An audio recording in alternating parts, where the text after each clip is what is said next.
Sure. Okay, I think guys we stopped here, right? Yesterday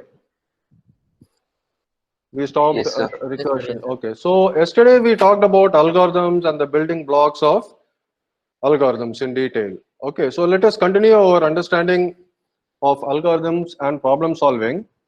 So today let us talk about pseudocodes, flowcharts, and programming languages. So let me go to the next slide and then do a slideshow. So as we have already talked about in the first slide, remember yesterday we talked what an algorithm is, what a flowchart is, what a pseudocode is, what a programming language is. So let us look into pseudocode now. So what is a pseudocode, guys?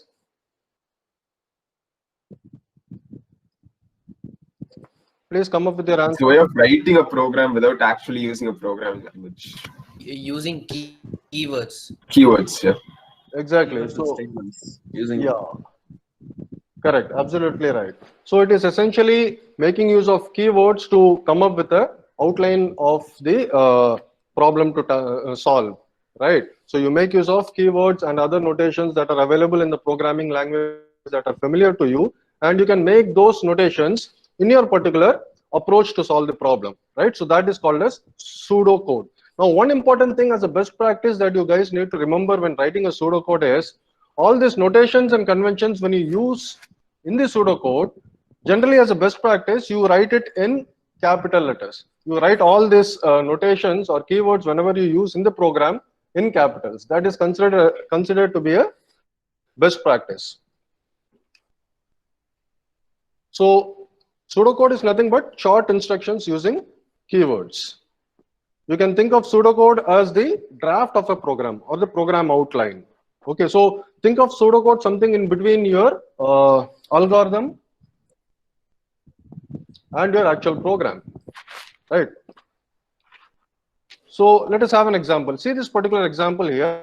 So this is an algorithm to find all the even numbers till n, right? So as a best practice, as you can see here, uh,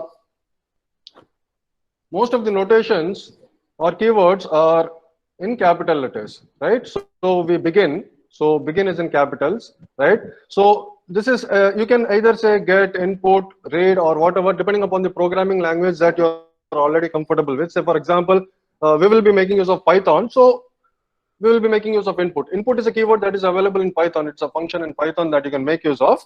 So we can say input here, right? So depending upon the language, you can say either get, input, read, or other keywords corresponding to that particular language, right? So our next step is get input or read n, the number, right? And then see here, we also make use of the syntax for the for loop, right? So you say for I is equal to 0, and then the condition, and then the value that is to be incremented, right? So we'll talk more about for loops later as we see the Python program, but generally this is the syntax for loop. Almost it is the same for all the programming languages, right? So for loop generally contains three parts. The first part is your initialization part. You initialize a container or a variable to a particular value. The second part is the conditional part. So till this particular condition is true, the loop goes on executing, yeah, again and again, right? And the third one is you ask and or specify the condition, either increment or decrement the value of the container, right? Here in this particular case, we are incrementing the value of I to I plus 2, right? So till this particular condition is true, you are printing the value I. All right. So this is the syntax for a for loop. The same could be achieved using a different loop as well. Probably you can make use of a while do loop also, right? Okay, we'll talk with respect to Python how to make use of the for loop and the while loop specifically through an example later when we start coding in Python. All right. So here this is an example of a pseudo code to find all the even numbers till n. All right. Any doubts here in understanding what a pseudocode is or how to represent a pseudocode in order to solve a problem? No, sir. Okay. So let us see a couple of more examples in pseudocode. See, this is another example. Again, in a pseudocode, apart from using the best practice of making use of capital letters for your keywords, it is also considered to be a best practice to indent your code blocks. So in the previous code, see, the best practice was not followed with respect to indentation. See here, so you have a for loop here, right? So within the for loop, I have got just one statement. So even if you have a single statement or multiple statements, it is always considered to be a good practice to indent this within the particular condition. That is a for loop, right? So here the indentation is not followed here, but in this particular program, indentation is done as well, right? So as you can see here, you find the smallest of two numbers, right? So you write a pseudocode for that. You begin and then read or input X and Y, right? And then you have a condition here, right? So this is the kind of selection part. In control flow, remember we studied about selection. If X is less than Y. So you make use of a syntax similar to your programming language, right? You say if X is less than Y, then do this. Otherwise, do this, right? So whenever you make use of a for loop or a selection statement, something like this, right? You put your statement or your statements corresponding to that part, right? In a particular way that is indented, right? So you have indentation here, right? And then you say end if and then end, right? So as you can see in the previous program for you say end for, right? Now either you can say it this way or you can say end space for, right? That's up to you. That is okay, right? There is no hard and fast rule that you should write it this way, but again, it is your personal preference, right? Any doubts, guys? No, sir. No, sir. Okay.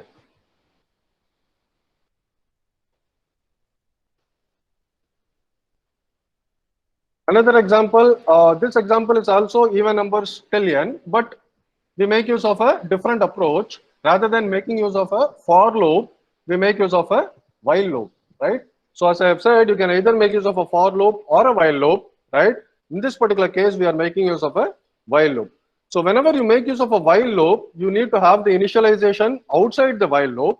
And in the while loop, you specify the condition and then specify another keyword do. That means that while this particular condition is true, right, do the set of statements that is corresponding to this particular block, right? So this is called as the while block, right? So inside this while code block, you have got two statements. The first statement is you print the value of I, and the second statement is you increment the value of I by I plus 2. Now probably you can do a compare and contrast with respect to while loop and a for loop. Probably you can recall in a for loop, we put the initialization part, the conditional part, and the incremental part all in a single statement, right? Or all in a single line, right? But in a while loop, we have got additional statements to represent them. All right, so this also outputs the same result, even numbers till n. Followed all of you? Yes, sir. Okay, any doubts? Anybody having doubts with respect to understanding pseudocode and representing a pseudocode using a for loop, a while loop, or something like that? Biology background students and others who already do not have any kind of understanding with respect to loops. You are not able to hear me? Sir, are you speaking or not? We can hear you, sir. We can hear you, sir. It's clear. Hello. Okay. Do I increase my volume? My speaker volume is full. Yes, sir. It's full, sir.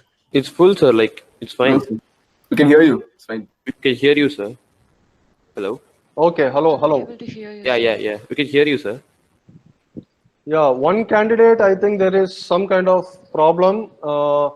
She says she's not able to hear me. Try increasing your volume of the speaker.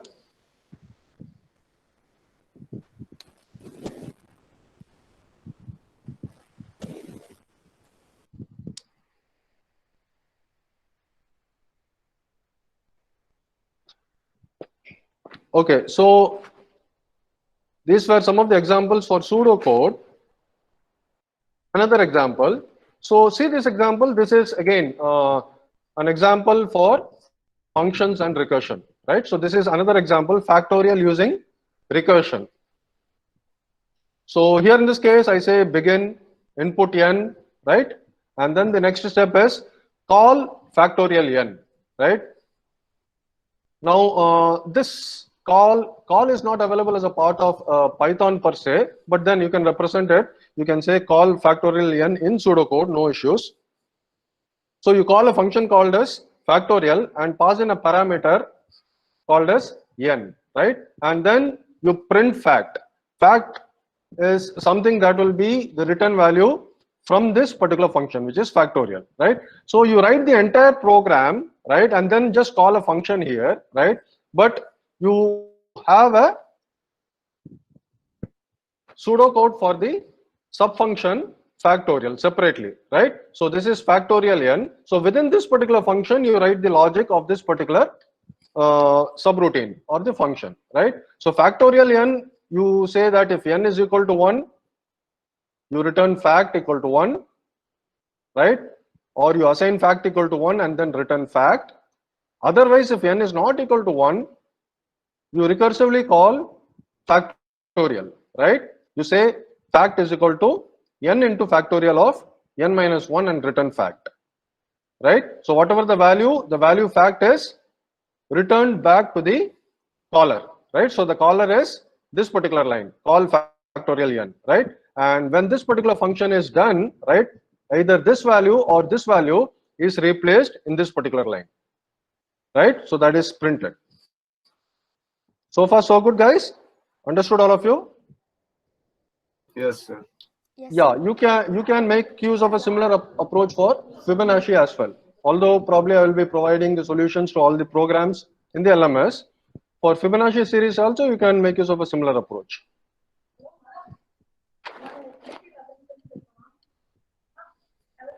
Sir, one doubt, sir. Yeah. Sir, you used factorial using recursion. Yeah. You used 2 bars, no, sir? That's a comment line, no, sir? Yeah, that is essentially a comment line. Okay, sir, but I saw the introduction video yesterday. It was hashtag, no, sir? In Python, we use hash. Yeah. Python, the syntax in Python, you can make use of the Python's comment, no problem. But this is just a pseudocode representation, right? So you can make use of either a single line comment or a multi-line comment.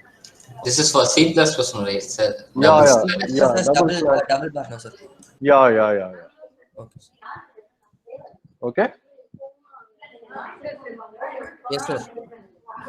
Sir, am I audible? Yeah, you are audible. You have any questions? Yes, sir. We haven't initialized fact, right? Like, what is fact here? How can we just print fact? Yeah, that's a very nice question. See, in the main program, there is no initialization of the variable or the container called as fact, right? But that's okay because see, you just say input n and then call factorial, right?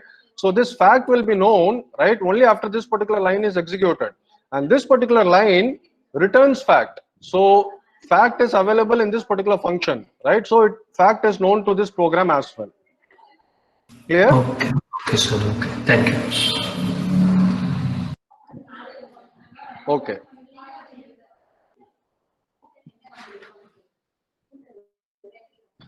Okay, so that was pseudocode, guys. Next is flowchart. So flowchart is nothing but a visual representation to solve a particular problem. And you make use of symbols. Okay, so flowchart is a graphical representation of an algorithm. And the representation of the logic is done in a visual manner. So there are some symbols that you can make use of to represent a flowchart, right? Some of the common symbols are shown here. So this symbol represents flow lines, right? So from one instruction to the next instruction, you make use of these flow lines, right? This symbol is a terminal symbol, or getting the input, producing the output, you make use of these symbols, right? This symbol is for input and output, right? Sorry, so I say getting the input, getting the output, you make use of a terminal So symbol. terminal, Yeah. So terminal means it needs to end or start, like. Exactly. I was wrong. See, terminal symbol is not for getting the symbol or producing the output. That is this symbol. Terminal symbol, as you correctly said, it is beginning of something and ending of something. So you begin and then end, it is represented using a terminal symbol. Okay. And this is input output, right? You get a value, right? You represent using this symbol. You print a value, you represent using input output symbol. And this symbol, a rectangle symbol, is a processing symbol, right? So any kind of processing or calculations, you make use of this symbol. And this symbol is a decision symbol, and this is a connector symbol, and this is a subfunction symbol. So you know the connector symbol? What do you mean by a connector symbol, guys? Any guess?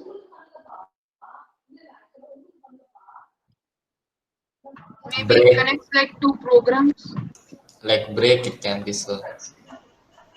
Okay, it is something like a break. It can also be used to connect two programs. If you have two programs, both combined as a single one, but essentially, like it is for a typically a complex program which spans multiple lines, and you want to connect different parts of the same program together. Something like a break, right? So you have a program that say spans 2 pages, right?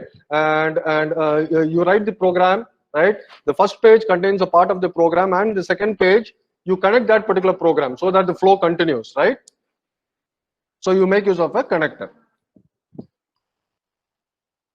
And this is your subfunction symbol, right? So you have your main program, and you can write your subfunction using this particular symbol, or you can call your subfunction using this particular symbol.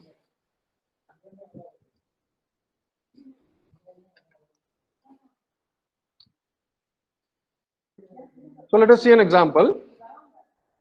So this is a flow chart for printing the odd numbers from 1 to 100, right? So here we say start, and see start is represented using this particular symbol. This is your terminal symbol, right?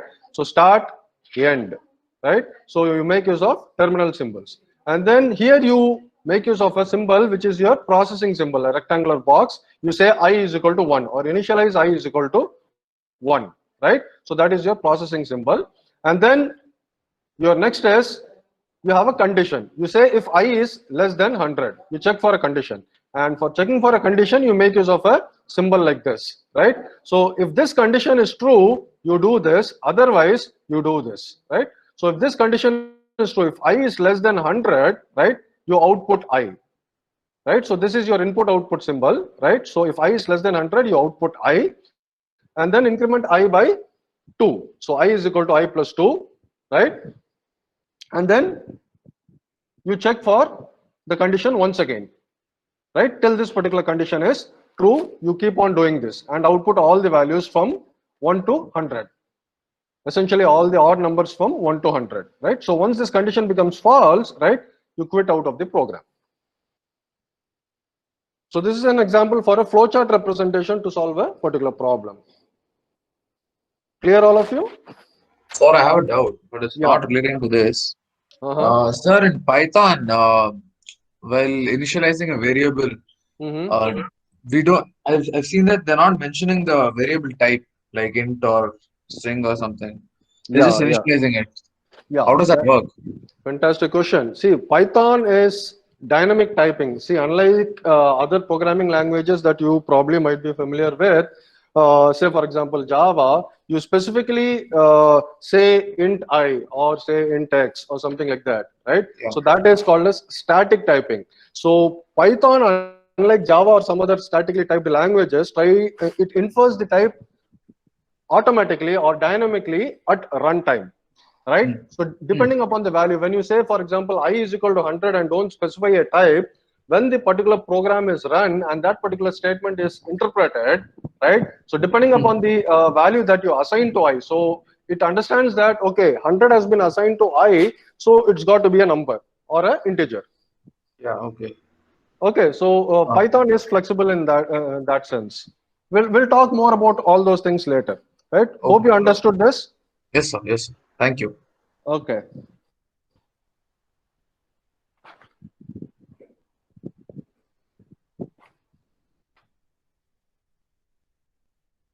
Right, so this is another example, factorial using recursion. So see here, now this is your main program. You start, you get the input, you call the function, call factorial. So see, this is the representation that you make use of when you call a function, right? And then you print fact and then you stop. And this is your factorial, right? So this part is your main program. This part is your function factorial that has been represented using a flowchart. So factorial n, which says if n is equal to 1, if this condition is true, you say fact is equal to 1 and then return fact. Otherwise, you do a recursive call to factorial and then multiply it by n and assign it to fact and then again check for the condition. All right. So that is factorial using recursion.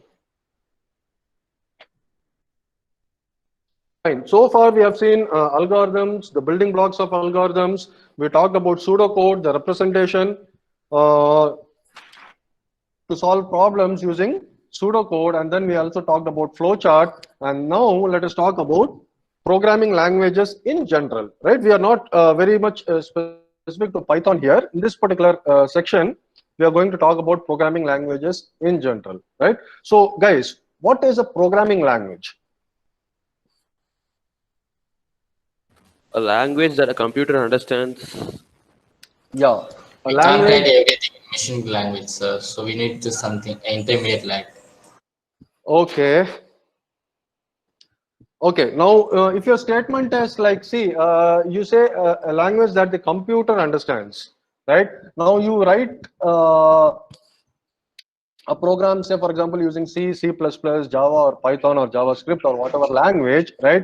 How do you say that that particular set of instruction is understood by the computer? Is it understood by the computer directly or indirectly? Indirectly. It is indirectly. Yeah, because see, Binary. correct, because you write the set of instructions in a format that you guys understand, right? Because we all speak English, so we make use of a syntax or a vocabulary similar to what the users can understand, but computers directly don't understand what you actually type. The instructions that you type in a programming language's vocabulary is not understood by the computer directly, right? So you make use of something else, right, so that the computer can understand. Essentially, computer understands only zeros and ones, right? Yes, sir. Yeah. So Yes, sir. how do you actually say a programming language is understood by a computer? So the language is converted to machine codes, sir. The It's understood language.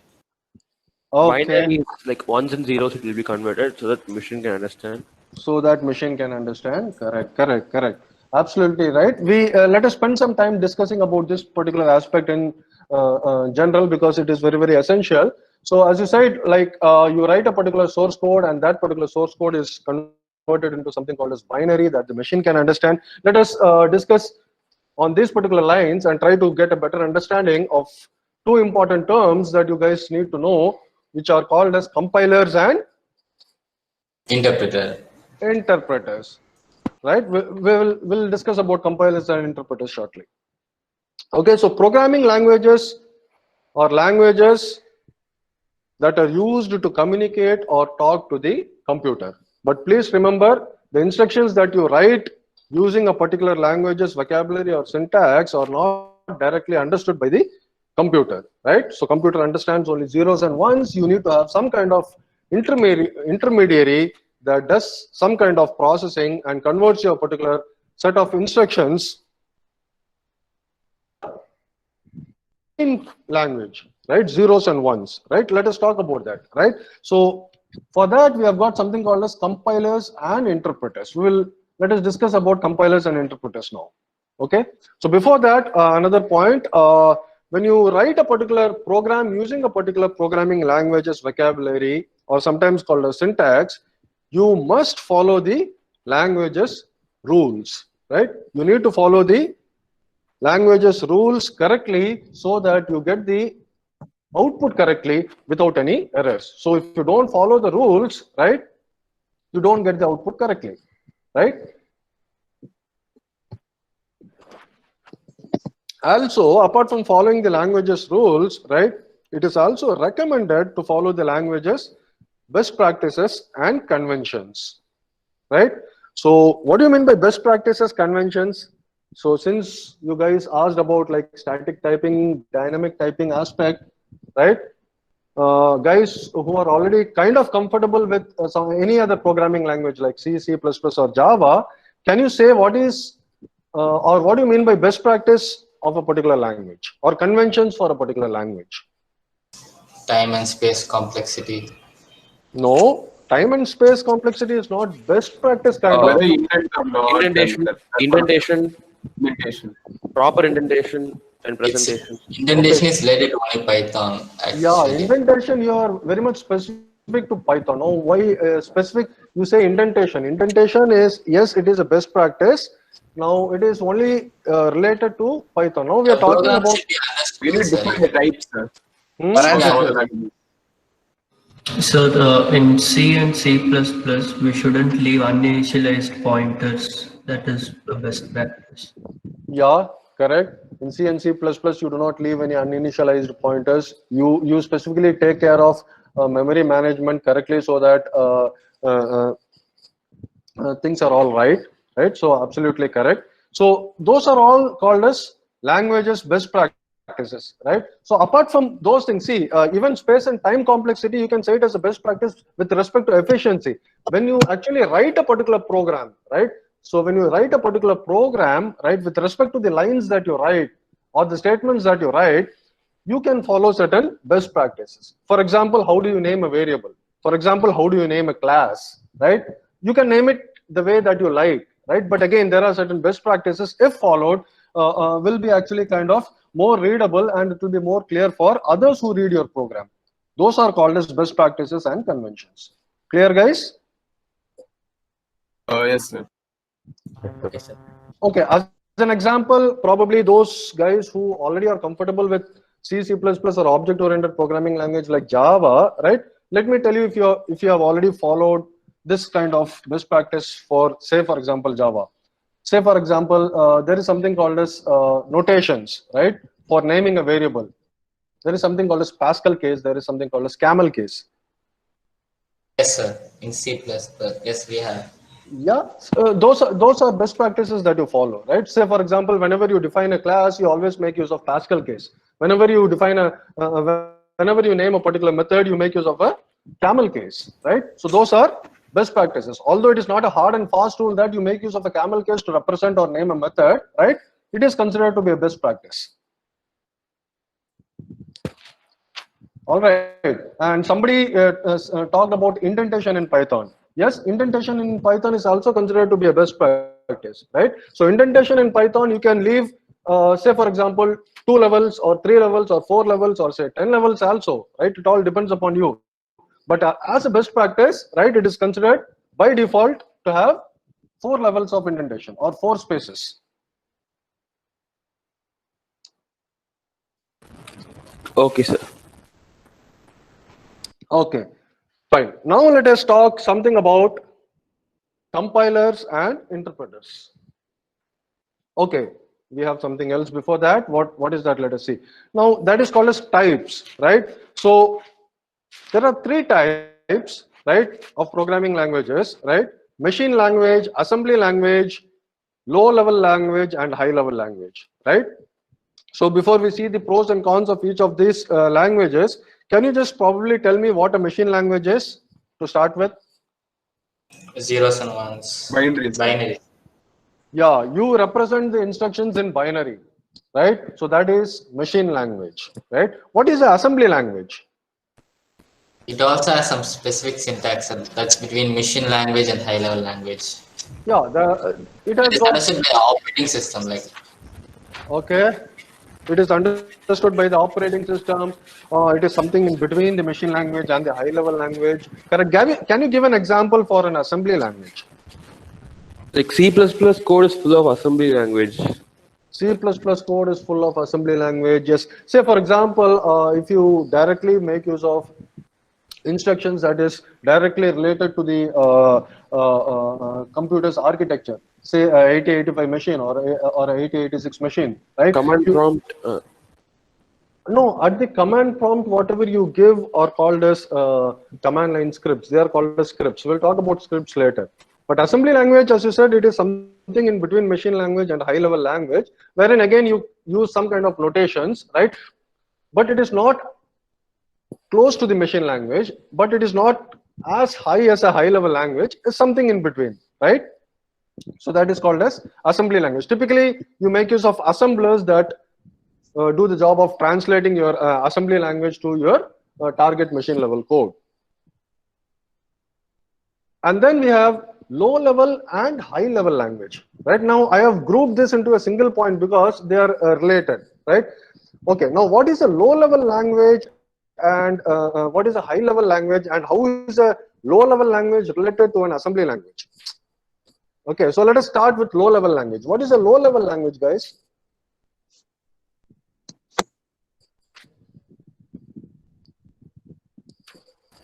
Something which includes simple English and some syntaxes. Okay, something which includes simple English and some syntaxes. Now, what do you say that is a low level language? Sir, I think it will be less user friendly and less easier to understand. Less easier to understand. Yeah, assembly language is also something like that. It is less user friendly and less easier to understand. Maybe But both low and high comes under classes and objects. We use class and objects, so it comes under same category. Like that's the commonality between. see, it depends upon how you use the language. Say, for example, let me tell you. See, assembly and low-level languages both are kind of related, but you can think of a low-level language as little bit higher than an assembly-level language, because see, machine language is directly tied to your CPU, target machine, right? Assembly language is, say, one level higher. So machine language and then assembly language. Low level language is the next level, right? And the high level language is the topmost level, right? So you can think of that way. Say, for example, let me give you an example. You can think of C as a low level language, right? Or you can make use of C programming language, right? Also in a high level fashion. So what do you mean by that? What do you mean by this particular statements? Is it not contradictory? I repeat, when I say C as a programming language is a low level language. C as a programming language, say for example, you have written a program, right? That is high level. So what do you mean by that? Like when we compare to other programming language, C is a low level language, but writing a program in C is more better than machine and assembly language, like that. It is partially yes, but to be more specific, let me tell you, C is a low level language because even C++, because you are responsible for handling the memory as well, right? So you have pointers, right? So you make use of pointers and you make use of memory management directly, or you can make use of memory management directly using a C program or a C++ program, right? Say for example, Java, right? Garbage collection and memory management is automatic, right? You do not do that, right? So that is more of a high level language, right? And when you write the same C program, right, with some kind of functionality, right, wherein you don't have to do the memory management, and if say for example the memory management is taken care of for you automatically, then probably yes, you can say C is also a high level language. Am I clear?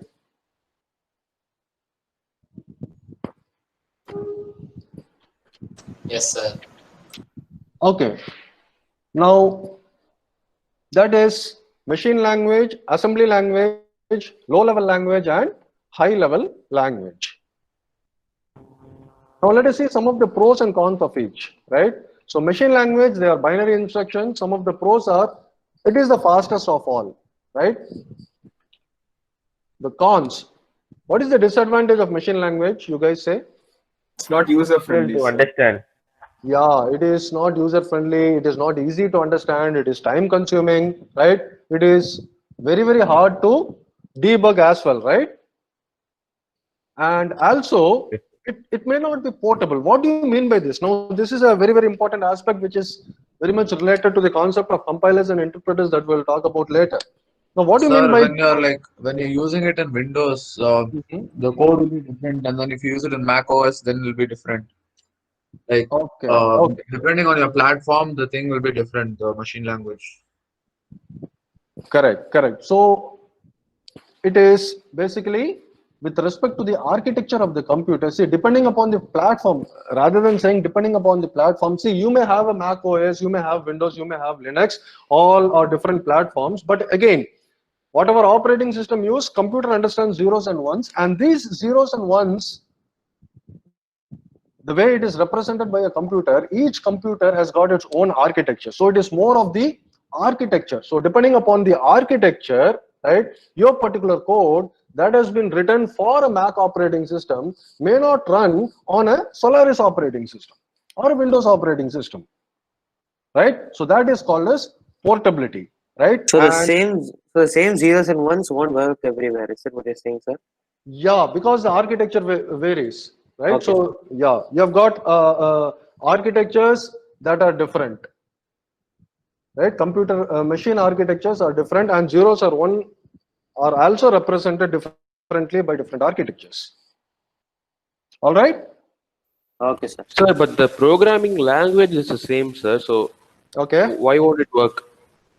No, programming, even if the programming language is the same, if you directly say, for example, write a machine level program to add two numbers on a particular system, it is not guaranteed to work on some other system that has got a different architecture, which essentially means that it has got a different representation of the same zeros and ones for the same set of instructions. Okay, sir. Okay. Got it. Okay. So that is portability, right? So machine language, it may not be portable, right? Most of the cases, it is not portable. The second disadvantage is it is very hard to debug. And yes, it is also very time consuming because you need to have, or you need to write all the instructions in zeros and ones. All right. So that is the pros and cons of machine language. The second one is assembly, or sometimes it is related to a low level language, right? So assembly language is a language which contains symbolic notations, right, for the binary instruction. So as I've already said, think of machine language being the closest to the target machine, right? The next is your assembly, and then the low level language, and then the high level language, right? So essentially when you make use of an assembly code or assembly language, you also make use of assemblers that translate your instructions to machine code, right? Now some of the advantages of assembly language are, now what is the advantage of assembly language, guys?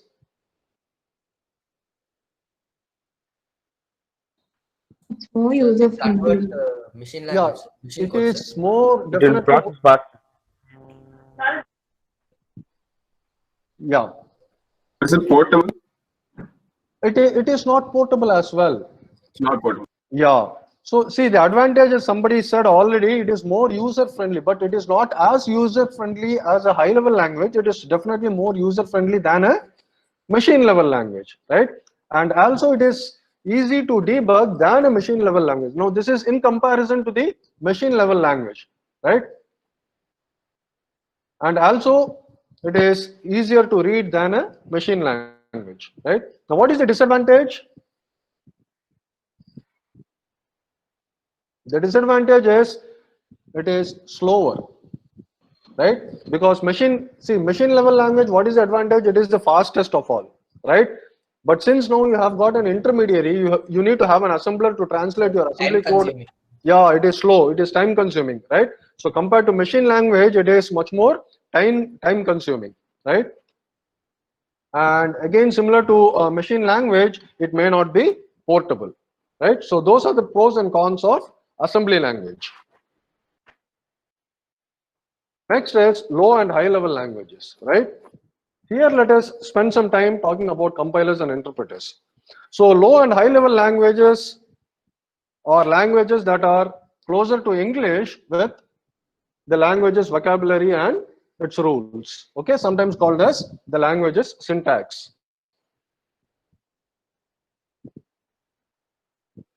Now, these languages use compilers, I say, and or interpreters, right? Now, let us begin with compilers, right? Now, what is a compiler? Compiler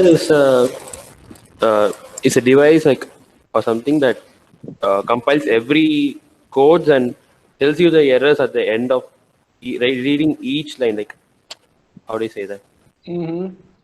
Like at the end, it will say all the errors together. While interpreter is like it reads one by one and tells you the error. It won't move further.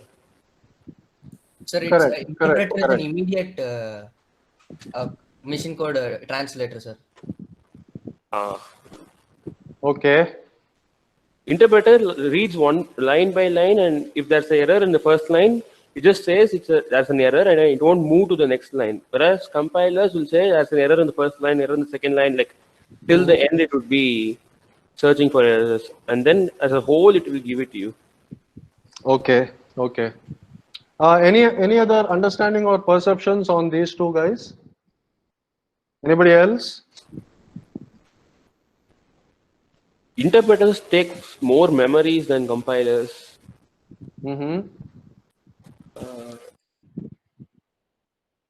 How do you say that, or why do you say that?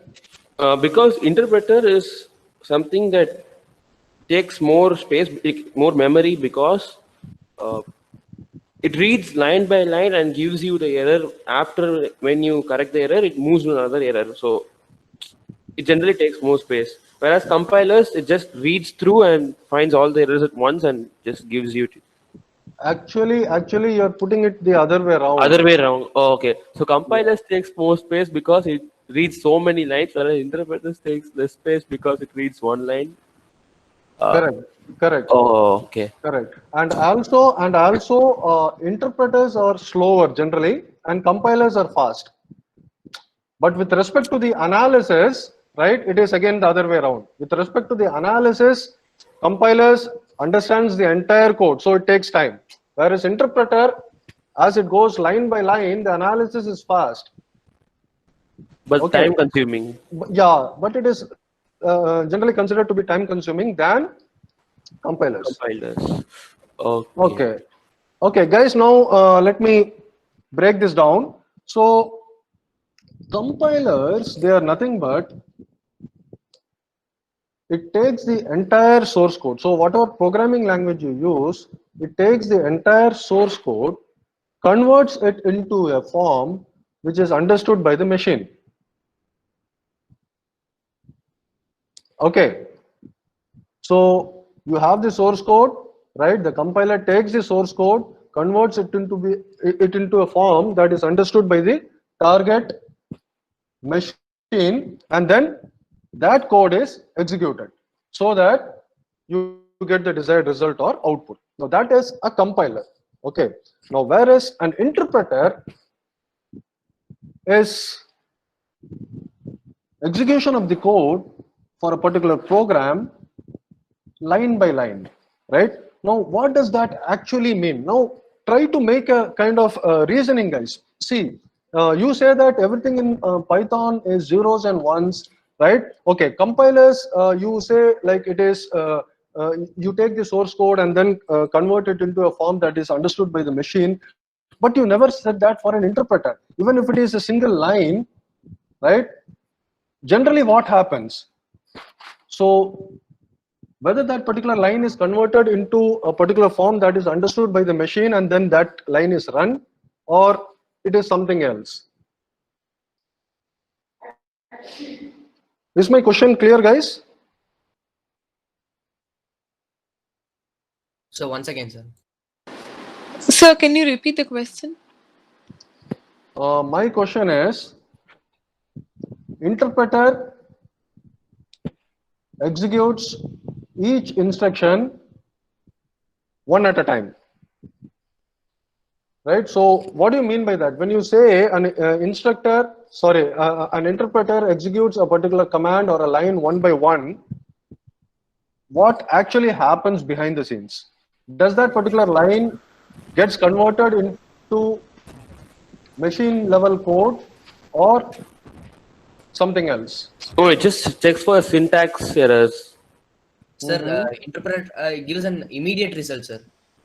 Yeah, how does that happen? How can it give the immediate result? Because it reads just the line, like just that one line and not the entire thing, right? Okay, it reads that line, and how does it produce that result? It has to be converted into a form that the machine can understand, right? Sir, it converts program code into machine code. Yeah, it converts that particular instruction into machine code so that that is executed. Correct? Okay. Okay. So if, see, that is the case. So let me give you an example. Can you give an example of a language that is purely compiled? C++, sir.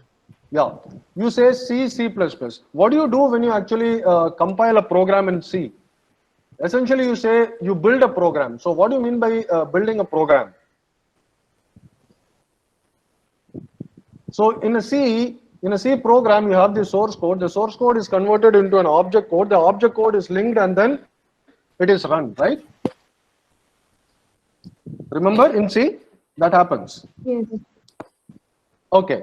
So if you understand that, right? So you have an object code. That object code is actually run. So you get the output. Now let us take an example of a language which is purely interpreted. Any example?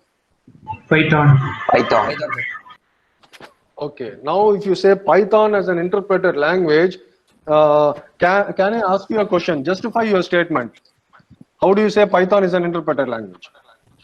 Because it doesn't have a compiler on its own, and we have to have a third party to compiler. We need to have a third party to read the lines. Like suppose we do it in Atmos like Python, and we need to have like some other thing to interpret it. See, your statement Python is an interpreted language, it was true, but the reasoning was wrong, hence the statement is false. Okay, so Python is actually not an interpreted language, it is both a compiled and an interpreted language. But sometimes people say Python is an interpreted language as well. And there is a reason for that. That is why I asked you the reason. You said Python is an interpreted language, right? Yes. Yeah, so your justification was wrong. Okay. Your justification was wrong. So Python is a compiled, like. I'll come back. I'll come back shortly. Okay. Let us clear the understanding of compilers and interpreters. Okay, so compilers, as I said, it takes the entire source code. Okay, it converts the entire source code into a form that the machine understands, right? So you have a binary format, right, that the machine understands, and that binary format is then executed or run, right? So that is the job of a compiler, right? And compilers are very, very fast. But only thing is, if you have a very, very long program, it will take some time to analyze, right? Because it takes the entire source code. Okay, so for example, C, C++, etc., they are purely compiled languages, right? Now, when I say interpreter, right, I will definitely not say that Python is an interpreted language, right? Because there is a reason for that. I'll talk about that later, but let me give you an example of an interpreter, right? Say, for example, JavaScript. JavaScript is an interpreted language. Have you heard of JavaScript, guys? Yes, sir. Yes, sir. Okay, JavaScript is an interpreted language, right? And you have got the shells. Have you heard of shells like bash shell, k shell, c shell, etc.? The commands that you write in your terminal. You have got Windows, right? How many of you use Windows? How many of you? I use Windows. I use Windows. Anybody using Linux or Mac? Nobody? Sir, Mac. Okay, so assuming most of you use Windows, right? Now you have something called as a terminal or a command prompt. You do a CMD and go into a prompt called as command prompt, right? Yes, sir.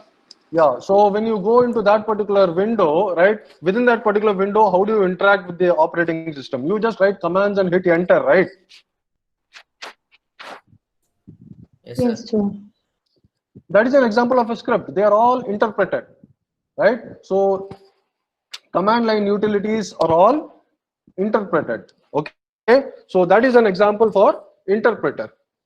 Now, let me come to a point, right? Now there are programming languages that are both compiled and interpreted as well. Okay, so pay attention. Now there are programming languages that are both compiled and interpreted as well. Say for example, Java. If you know Java or if you have heard of Java, right? Java is both compiled and interpreted. Now when you have a language that is both compiled and interpreted, right? What is the advantage or what is the need for having a particular language to support or to have compiler and an interpreter both? Any guess? Sir, to get a fast result. To get a fast result, I don't think so. So when you need a fast result, you can use a compiler, and when you have to find an error line by line, you can use an interpreter. Okay, but interpreter is like when you have doubt on that line, you use an interpreter. While compiler is like as a whole, it checks, right? So correct. It's like dynamic. You have a dynamic option for you. Yeah, true. But why at all? Like you need to have both available for a particular language. What might be the reason for having a compiler and interpreter? For example, if you have written a Java program, you essentially write the source code, convert the source code into what is called as a bytecode. You generate a class file, and then you run the class file to get the output, right? I do not know whether you guys had any kind of experience with Java, but in Java, generally, this is what you do. You write the Java program. That Java program is converted into what is called as a bytecode. So you make use of a compiler to convert your Java source code into a bytecode, and then you make use of a interpreter to run that particular bytecode. So Java is both compiled and interpreted. Understanding? Yes, sir. Yeah, so I think it's 10:45 already. Let us continue our discussion of compilers and interpreters in the next class. When is your next class, by the way? I don't know. Next class is lab classes. Next class is lab classes. That's all. Oh, next hour is lab. Okay. So after 10:45, when do you have? 11, sir. 11. Okay. So shall we stop here or just complete this discussion of compilers and then stop?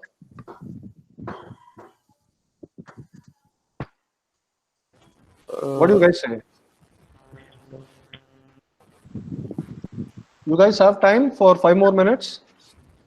Yes, sir. Okay, sir. Okay, sir. Okay. Okay, so that at least we have started compilers and interpreters. Let us complete compilers and interpreters and then continue in the next class. Yes, okay. So I have said like you may have languages that are both compiled and interpreted, right? Now the reason for having a particular support for compilation and interpretation typically is for speed and portability. You have the compilation step so that your program is fast, right? The second most important thing is you have an interpreter so that your code is portable. Portability is the most important thing when you think of, or when you can think of when you make use of an interpreter. See, interpreter by itself, as I've already said, its definition is it takes in a single line and executes that particular line, right? Now think of Java as an example. So if Java as a programming language is both compiled and interpreted, the source code of Java is converted into what is called as a bytecode, right? Now that bytecode is in a particular form that is only understood by a particular environment. Now think of a bytecode. See, bytecode is nothing, or bytecode has nothing to do with a machine code. It is similar to machine code, but it is not machine code. Think of bytecode as something, right, that a particular environment can understand and execute it, right? And that environment is your interpreter. Understanding? Yes, sir. Fine. Yes, sir. So if you have languages that are both compiled and interpreter, you definitely have this intermediary step, right? So your program is converted into what is called as a bytecode. This bytecode will be understood by a particular environment, which is called as an interpreter, and the bytecode will be executed line by line. All right. So the advantage of having both compiler and interpreter is for speed and portability. All right. So the advantages of programming languages, low and high in general, are the programming language is easy to maintain and debug and test, right? It is easy to read than the assembly language, and it is mostly portable. Now, I say it is mostly portable. Now you guys understand, right? When I say mostly portable, what do you mean by that? If a language is only compiled, it is not portable. If a language is both compiled and interpreted, it is portable. If a language is only interpreted, it is portable as well. Right? So those are the pros. The cons are, it is slower than assembly and machine language. Yeah, that is the important disadvantage, right? So that is all about compilers and interpreters. All right, guys. So hope all of you have understood the basic difference between compiler and interpreter. So I just didn't understand why you need both compilers and interpreters at the same like together. Yeah, the reason is, yeah, it is for both speed and portability. You have compilers are fast. You can have interpreters along with compilers for a particular languages so that you have speed and portability together. Okay, sir. All right. All right, sir. Fine, guys. So let us stop here and continue our discussion in the